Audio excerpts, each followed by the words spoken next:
यीशु मसीह के नाम में आप सबों की सलामती हो।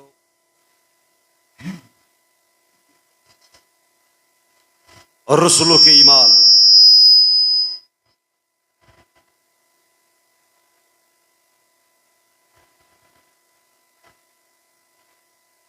दूसरा बाब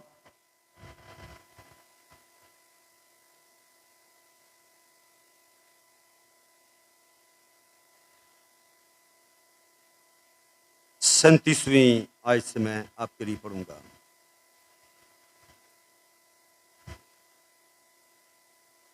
यहां पर लिखा है, जब उन्होंने ये सुना तो उनके दिलों पर चोट लगी और पतरस और बाकी रसूलों से कहा, ए भाइयों, हम क्या करें? पतरस ने उनसे कहा कि तौबा करो। क्या करो? तौबा करो और तुम में से हर एक अपने गुनाहों की मुआफी के लिए यीशु मसीह के नाम पर बपतिस्मा ले, तो तुम रूह कुदस इनाम में पाओगे। इसलिए कि ये वादा तुम और तुम्हारी औलाद और उन सब दूर के लोगों से भी है जिनको खुदामुन हमारा खुदा अपने पास बुलाएगा।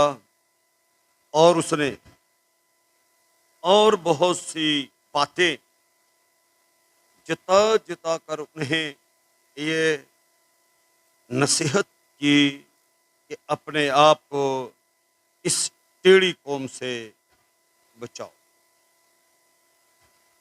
बस जिन लोगों ने उसका कलाम कबूल किया, उन्होंने बपतिस्मा लिया और उसी रोज 3000 आदमियों के करीब उनमें मिल गए। और ये रसूलों से तालीम पाने और रफाकत रखने में और रोटी तोड़ने और दुआ करने में मशगूल रहे। सो कलामे हक के पढ़े जाने पर खुदावंद की बरकत हो।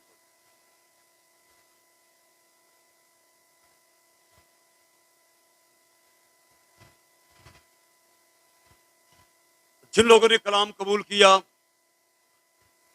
तौबा की, बपतिस्मा लिया, उनको नसीहत भी की गई। और वो नसीहत क्या थी? अपने आप को इस टेढ़ी कौम से क्या करो जी? बचाओ। 40वीं आयत। और उसने और बहुत सी बातें जता जता कर उन्हें ये नसीहत की कि अपने आप को क्या करो जी? इस टेढ़ी कौम से बचाओ।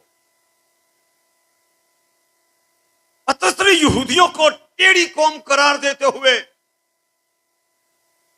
ये नसीहत की कि अपने आप को क्या करो जी? इनसे, अपने आप को इनसे बचाओ।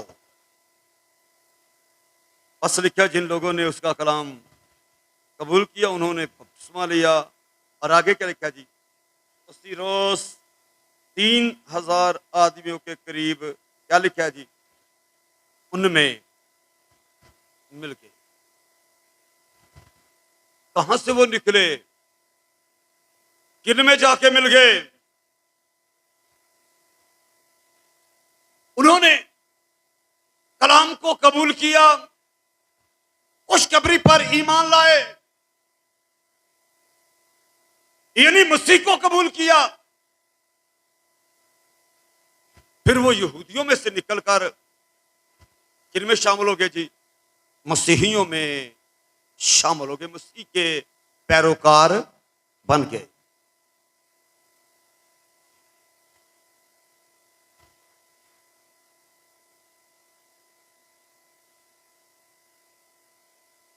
और उनके बारे में ये लिखा है, बस जिन लोगों ने उसका कलाम कबूल किया उन्होंने बपतिस्मा लिया और उसी रोज 3,000 आदमियों के करीब उनमें मिल गए। जो मिल गए उनके बारे में क्या लिखा है, वो रसूलों से तालीम पाने, आगे क्या लिखा है, और रफ़ाकत रखने, तालीम पाने और रफ़ाकत रखने में।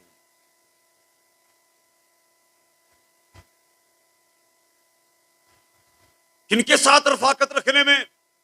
मुक़द्दसों के साथ रफ़ाकत रखने में।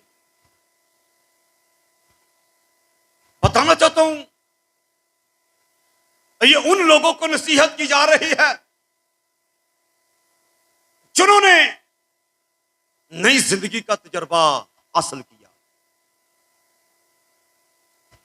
जिन्होंने तौबा करके बपतिस्मा लिया, अपना आप खुदावंद के सुपुर्द कर दिया। उन लोगों को नसीहत की गई कि अब क्या करना है, तुमने तालीम पानी है और क्या करना है जी, रफ़ाकत रखनी है। रफ़ाकत किनके साथ रखी जाए, बोलो ना जी, सारे बोलेंगे, मुक़द्दसों के साथ, क्योंकि बुरी सोबतें अच्छी आदतों को क्या करती हैं, बिगाड़ देती हैं। अच्छी रफ़ाकत का नतीजा पाकीज़गी होता है। इसलिए मुक़द्दसों की रफ़ाकत, नसीहत क्या है, अब तुमने कलाम कबूल कर लिया है, अब तुमने तौबा करके बपतिस्मा ले लिया है, अब तुम्हें अपनी जिंदगी में रूहानी तरक्की करने के लिए तालीम भी पानी है और रफ़ाकत भी रखनी है। और ये बहुत ही खास बात है। तकरीबन पुराने और नए अहद में ये एक एक बार लफ्ज इस्तेमाल किया गया, रफ़ाकत जो है। पुराने अहद में अयूब की किताब के अंदर और नए अहद में रसूलों के ईमाल के अंदर तकरीबन एक बार रसूलों के ईमाल और एक बार अयूब की किताब के अंदर। पर बेशक ये एक मर्तबा नए अहद और पुराने अहद में आया है, लेकिन इसको इतना जरूरी समझा गया कि रसूलों ने अपने अकीदे में इसको क्या किया जी, शामिल किया, मुक़द्दसों की रफ़ाकत को। और रसूल जिन बातों को मानते थे उनमें एक बात यह भी थी कि आपकी जो रफ़ाकत है मुक़द्दसों के साथ होनी चाहिए।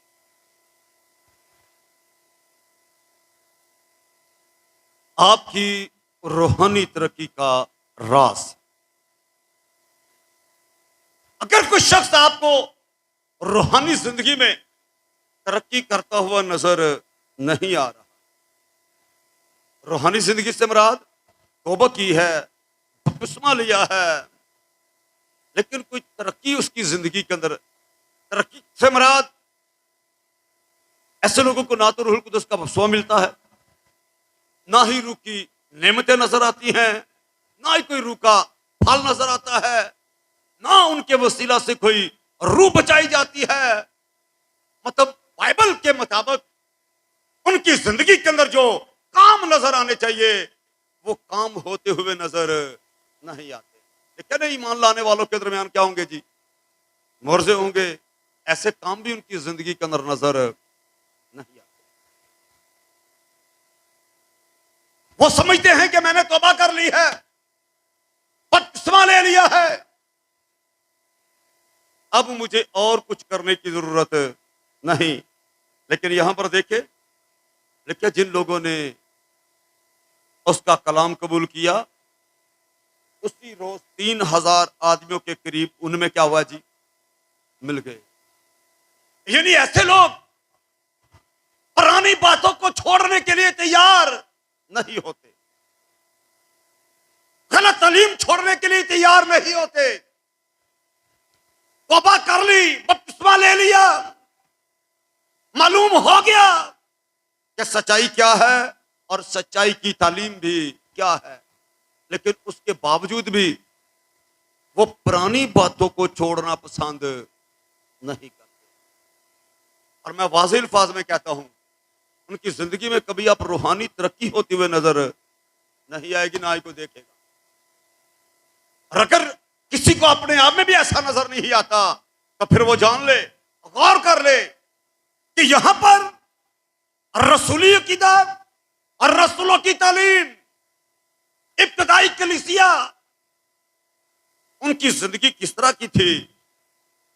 पतरस ने जब पहला ही वाज किया तो लिखा 3000 लोग खुदा के बेटे यीशु पर ईमान लाए, और उसी दिन लिखा वो उनसे निकलकर, यहूदियों में से निकलकर मसीहियों में क्या हो गए जी, शामिल। यानी इस तालीम को कबूल किया है, उनके साथ ही वो शामिल हो गए। और उसके बाद आप रसूलों की जिंदगी के अंदर और ईमानदारों की जिंदगी के अंदर तरक्की होती हुई देख रहे हैं। आज पूरी दुनिया में आपको मसीही नजर आते हैं। सबसे ज्यादा जो लोग हैं पूरी दुनिया में वो कौन से हैं जी, मसीही। तो बताना चाहता हूं, मसीहत मसीह से शुरू हुई थी। एक ही शख्स दुनिया में आया इस बड़े पैगाम को लेके, 12 उस पर ईमान लाए, 120 की जमात बन गई, 3000 उस पर ईमान ले आए, 4000 हो गए। आज बेशुमार लोग, कोई शुमार ही नहीं, इतने लोग हैं जो खुदा के बेटे पर ईमान ले आए। उसकी वजह क्या है? जो रसूलों की ईमान के मुताबिक नमूना दिया गया है, लोगों ने इस नमूने को इख्तियार किया।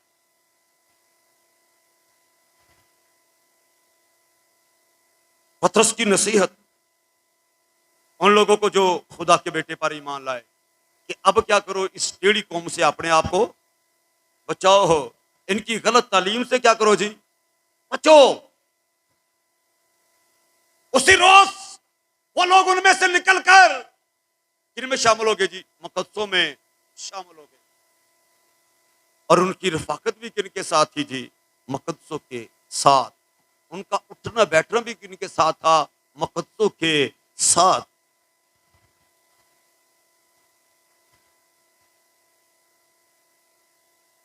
और पुराना हिद भी साबित करता है, जो बुरे लोगों की रफाकत में रहता है वो उन्हीं के साथ चलता है।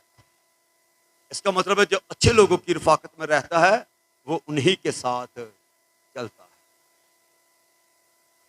इसलिए जिन लोगों ने उसका कलाम कबूल किया उनको ये नसीहत की गई,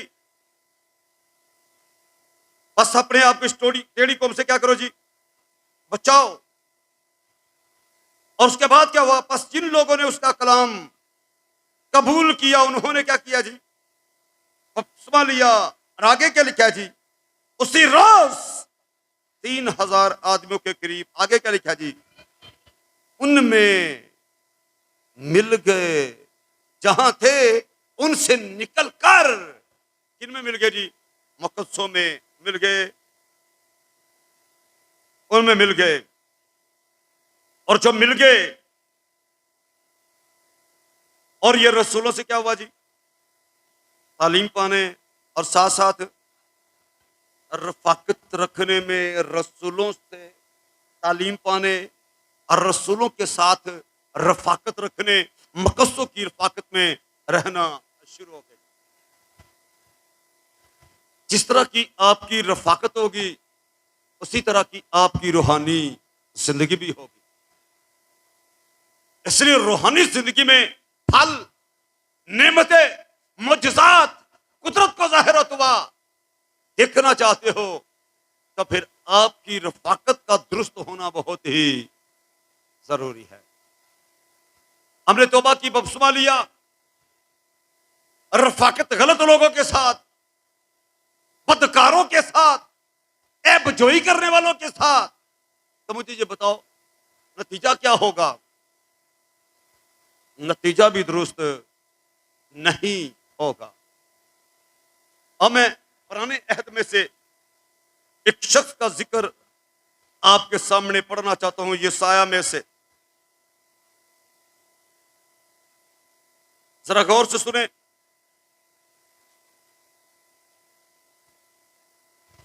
गलत लोगों की रफाकत में रह के, यशायाह 6 बाब, यहां पर लिखा है, जिस साल में उजिया बादशाह ने वफात पाई, मैंने खुदाउन को एक बड़ी बुलंदी पर ऊंचे तख्त पर बैठे देखा और उसके लिबास के दामन से हैकल मामूर हो गए। उसके आसपास सराफीम खड़े थे, जिनमें से हर एक के 6 बाजू थे और हर एक के 2 अपने मुंह को ढांपे था, और 2 से पांव और 2 से उड़ता था। और एक ने दूसरे को पुकारा और कहा, कदूस कदूस कदूस रब्बुल फाज है, सारी जमीन उसके जलाल से मामूर है। और पुकारने वाले की आवाज के जोर से आस्थानों की बुनियादें हिल गई और मकान दुमे से भर गया। तब मैं बोल उठा। किसका जिक्र है? यशायाह, बड़े नबियों में शुमार, आला दर्जे की नबूवत, लेकिन रफाकत अच्छे लोगों के साथ नहीं। इसलिए एक वक्त आया, 5वीं, तब मैं बोल उठा कि मुझ पर अफसोस, मैं तो बर्बाद हुआ, क्योंकि मेरे होंठ नापाक हैं और निजस लब लोगों में बसता हूं। मेरे होंठ नापाक। अच्छी रफाकत का नतीजा अच्छा होता है। मुकद्दसों की रफाकत में रहने से पाकीज़गी मिलती है, ईमान में तरक्की मिलती है। पर बुरे लोगों की रफाकत में रह के एक वक्त आपको फैसला करना पड़ेगा कि मैं तो बर्बाद हुआ, क्योंकि मेरे होंठ तो नापाक, मैं तो निजस लब लोगों में बसता हूं। नबी है, लेकिन इकरार क्या है? मैं बर्बाद हुआ। वजह क्या है? बुरे लोगों की रफाकत, अच्छी सोसाइटी नहीं, अच्छे लोगों के साथ रफाकत नहीं। अगर अच्छे लोगों के साथ रफाकत में नहीं रहोगे तो फिर फैसला यही करना पड़ेगा कि मैं तो, बोलो ना जी, बर्बाद हुआ, मेरे होंठ नापाक, मैं तो निजस लब लोगों में बसता हूं। अच्छी रफाकत नहीं है। बाकी तो दूर की बात है। मैं नए अहद में से एक शख्स का जिक्र आपके सामने पढ़ने लगा हूं। यूहन्ना की मार्फत लिखी गई इंजील,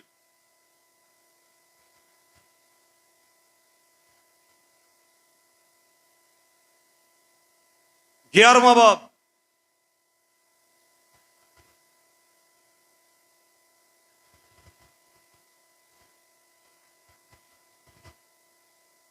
यीशु का पैगाम आया कि जिसे तू अजीज रखता है वो बीमार है। वो क्या है जी? जिसे तू अजीज रखता है वो क्या है? बीमार है। 7वीं आयत,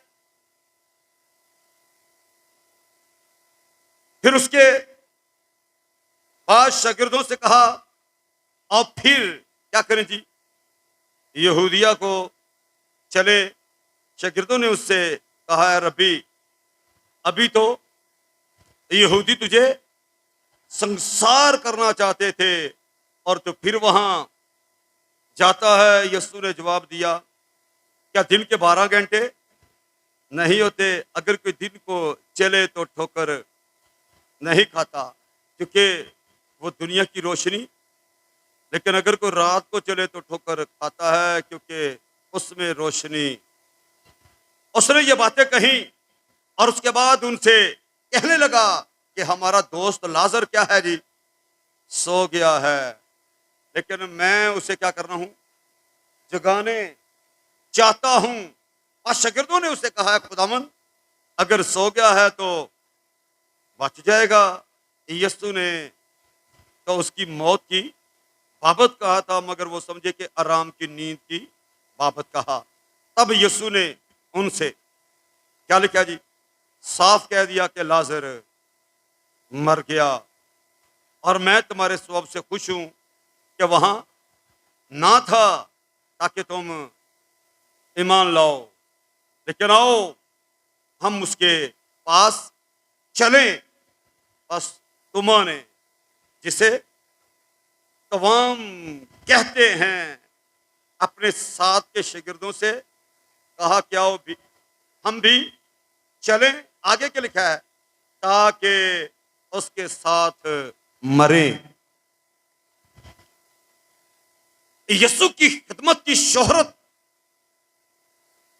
जैसे जैसे यीशु को शोहरत मिल रही है, शागिर्दों की मुखालफत ज्यादा होती जा रही है। और यहां यहूदिया में लोग यीशु को संसार करना चाहते थे, और यीशु दोबारा यहूदिया में जाना चाहता है अपनी खिदमत के आखिरी दिनों में। शागिर्दों ने कहा, खुदावंद अभी तो वहां लोग तुझे संसार करना चाहते थे, और तू फिर कहता है और यहूदिया को चले। तुमने क्या कहा, बोलो ना जी। तुमने कहा आओ हम भी चले, आओ हम भी चले, ताकि उसके साथ मरे। बड़ी दलेरी से बोल रहा है, आओ हम भी उसके साथ चले ताकि उसके साथ मरे। लेकिन यही तो मां जो कह रहा है साथ चले, जो कहता है उसके साथ मरे। जरा गौर से इसके इल्फाज सुने। जब यीशु मुर्दों में से जी उठा, यूहन्ना की इंजील 20वां बाब 24वें ऐसे पढ़ रहा हूं,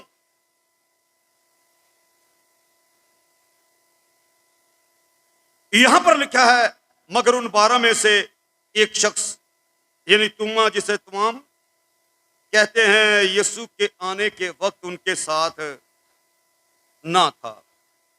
यीशु की गैर मौजूदगी में उसको शागिर्दों के साथ होना बहुत जरूरी था। सारे एक जगह जमा थे, लेकिन तोमा उनके साथ नहीं था।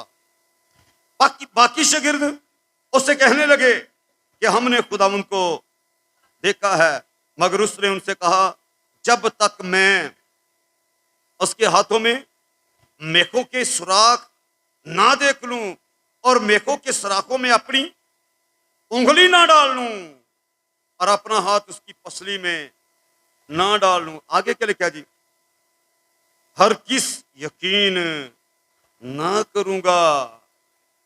बाकी शागिर्द क्या कह रहे हैं कि हमने खुदावंद को देखा है। अकेला ही कह रहा है, हर किस यकीन ना करूंगा। जब तक उसके हाथों में मेखों के सुराख और मेखों के सुराखों में अपनी उंगली ना डालूं और उसके हाथ और उसकी पसली में अपना हाथ ना डालूं, मैं यकीन ना करूंगा। बाकी क्या झूठ बोल रहे थे, बोलो जी।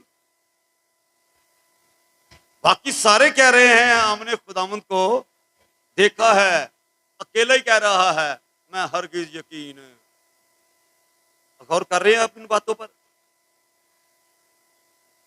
कि चंद दिन पहले तोमा के अल्फाज क्या थे और चंद ही दिनों के बाद इस तरह उसके अल्फाज क्यों बदल गए, बोली क्यों बदल गई। बताना चाहता हूं, रफाकत से बाहर रहने वाले लोगों की जो बोली है वो बदल जाती है। मेरी बात को याद रखना, मकस्सों वाली बोली उनकी नहीं रहती,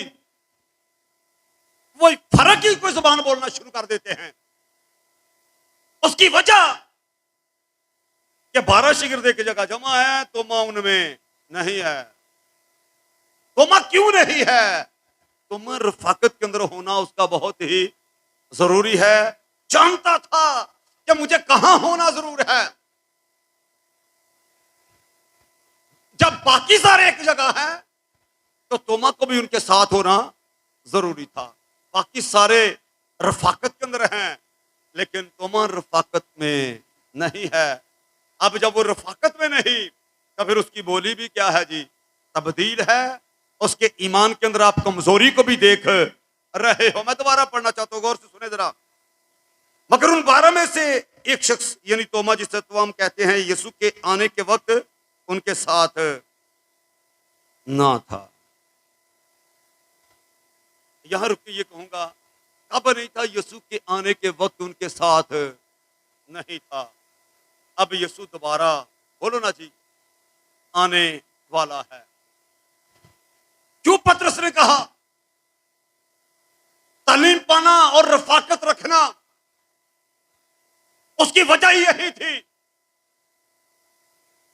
कि मकसों का इकट्ठा रहना। और आगे मैं पढ़ के भी सुनाऊंगा कि वो किस तरह इकट्ठे रहे। तोमा बाहर है और बाहर होने की वजह से उसकी बोली भी क्या है, तब्दील है। और उसके ईमान के अंदर कमजोरी भी क्या है जी, नजर आ रही है।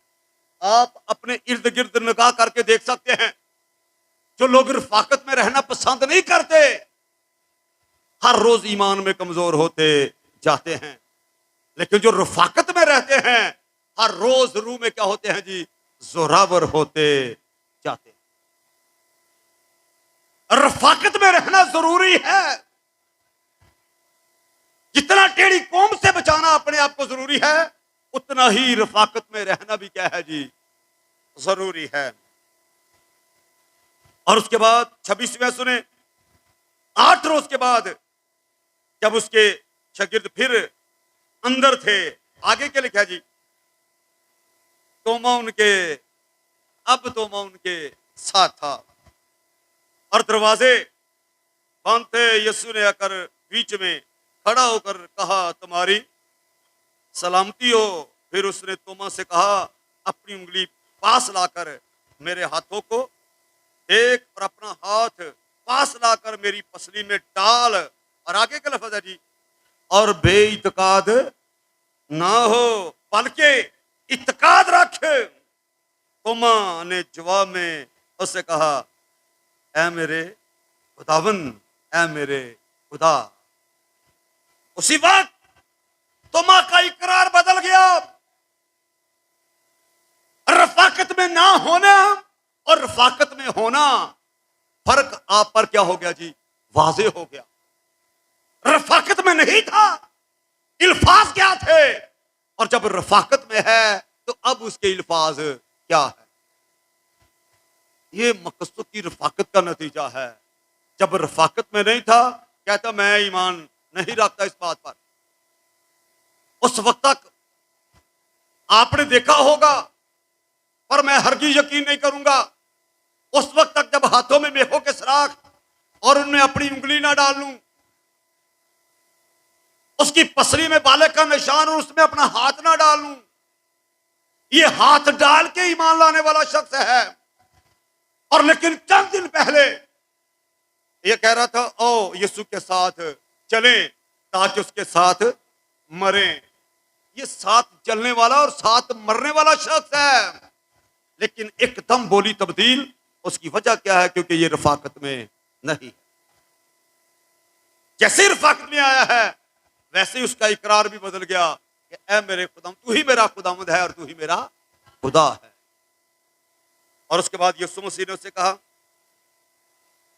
देखा तुम ने जवाब में उससे कहा खुदा मेरे खुदावंद है मेरे। यीशु ने उससे कहा तू तो मुझे देख कर ईमान लाया है, मुबारक हैं वो जो बगैर देखे ईमान लाए। मैं बताना चाहता हूं, पतरस ने कहा अपने आप को इस टेढ़ी कौम से बचाओ, और साथ ही हदायत की मुकद्दसों की रफाकत में रहो। आमीन जी। मुकद्दसों की रफाकत का नतीजा ईमान की मजबूती होगा। आमीन जी। मकसदों की रफाकत का नतीजा पाकीज़गी होगा। मकसदों की रफाकत का नतीजा अपने आप को मसीह के लिए तैयार करना होगा। और मकसदों की रफाकत का नतीजा ईमान लाने के बाद हमेशा की जिंदगी हो। आमीन। इसलिए रसूलों के ईमान के अंदर जो हमने दूसरे बाब और उसकी 40वीं आयत में पढ़ा है, और उसने और बहुत सी बातें जता जता कर उन्हें ये नसीहत की कि अपने आप को क्या करो जी, इस टेढ़ी कौम से टेढ़ी कौम से क्या करो जी, बचाओ। बस जिन लोगों ने उसका कलाम कबूल किया, उन्होंने क्या किया जी, बपतिस्मा लिया। जो कलाम को कबूल करते हैं उनके लिए खसूसी हदायत है कि अपने आप को इस टेढ़ी कौम से बचाए रखो।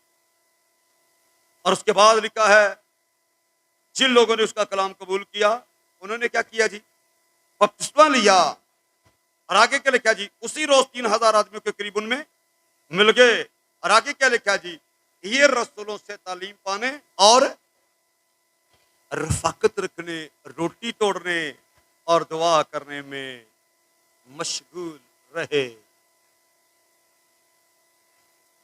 4 बातें बहुत जरूरी जिन्होंने बपतिस्मा लिया, उनसे निकलकर उनमें शामिल, उनको हदायत है टेढ़ी कौम से बचाए रखो अपने आप को, गलत तालीम देने वाले लोगों से अपने आप को बचाओ। और उनको कहा कि अब क्या करना, रसूलों से तालीम पाना और रसूलों के साथ, मकसदों के साथ रफाकत रखना। आमीन। शायद हम बाकी कामों में ठीक चल रहे हैं, दुआ भी करते हैं, तालीम भी पाते हैं और रोटी भी तोड़ते हैं, पर जरा गौर करें क्या हम मकसदों की रफाकत में भी बैठना पसंद करते हैं कि नहीं?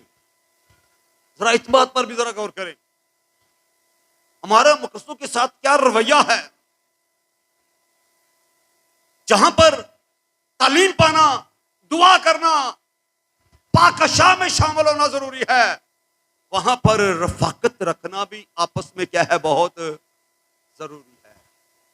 और आज मैंने इसलिए इन बातों का जिक्र आपके सामने रखा है कि इब्तिदाई कलीसिया तो ऐसे करती थी, तो जरा हम भी गौर करें कि हमारी आपस में किस तरह की मोहब्बत है, किस तरह की रफाकत है। आगे सुने जरा गौर से, लेकिन हर शख्स पर खौफ छा गया और बहुत से अजीब काम और निशान।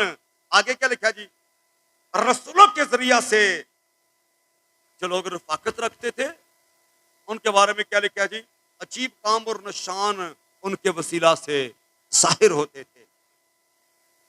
और जो ईमान लाए थे, आगे क्या लिखा जी, वो सब एक जगह रहते थे और सब चीजों में क्या थे जी, शरीक थे। और अपना माल लो सवाब बेच बेच कर हर एक को उसकी जरूरत के मुवाफिक सबको क्या करते थे जी, बांट दिया करते थे। और हर रोज, आगे क्या लिखा जी, हर रोज एक दिल होकर हैकल में जमा हुआ करते थे और घरों में रोटी तोड़कर खुशी से और सादा दिली से खाना खाया करते थे और खुदा की हम्द करते और सब लोगों को अजीज थे। और जो नजात पाते थे उनको खुदावंद हर रोज उनमें क्या कर देता था जी, मला देता था, उनमें मला देता था, मकसदों में शुमार हो जाते थे। फिर वो मकसदों के साथ रफाकत रखते थे। उनकी सादगी और उनकी आजिज़ी नमूना है। उनकी आपस में शराकत अच्छी रफाकत का नतीजा है।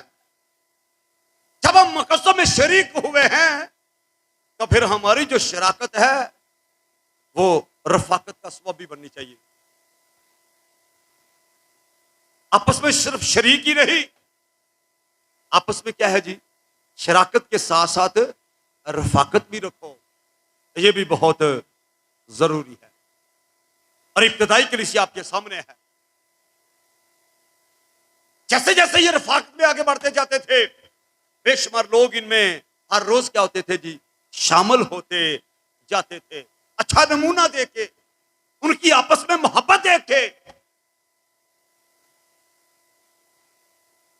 और उसके बाद फिर अजीब काम और निशान भी उनके वसीला से क्या होते थे, जाहिर होते थे। ये आपस की गहरी शराकत और रफाकत दवा का ये नतीजा था। आमीन। कि उनके वसीला से क्या होते थे जी, अजीब काम होना शुरू हो गए थे। हर रोज लोग उनमें आकर क्या करते थे जी, मिलते थे। जिस तरह आपने दरोगे को देखा, किस तरह पलूस और सलास की मोहब्बत को देखे, रफाकत को देखे, अजीब काम होते हुए देख के कहता है, ऐसा वो मैं क्या करूं कि मैं भी नजात पाऊं। आपकी रफाकत का नतीजा ये होगा, आपकी अच्छी रफाकत, आपस में मोहब्बत दूसरों के लिए खूबसूरत नमूना होगा जी, और लोग आपको देखे खुदा के बेटे पर ईमान लाएं। आमीन। और हर रोज आप में क्या होता जाएगा जी, शामिल होते जाएंगे।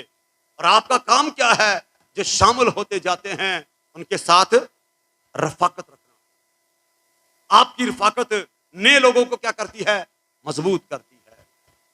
इसलिए जरूरी है, अब भी जितने नए लोगों ने बपतिस्मा लिया है, जो पुराने लोग हैं, उनकी जिम्मेदारी है उनके साथ एक अच्छी रफाकत जो खुदा के कलाम के मुताबिक हैं बनाना शुरू करें।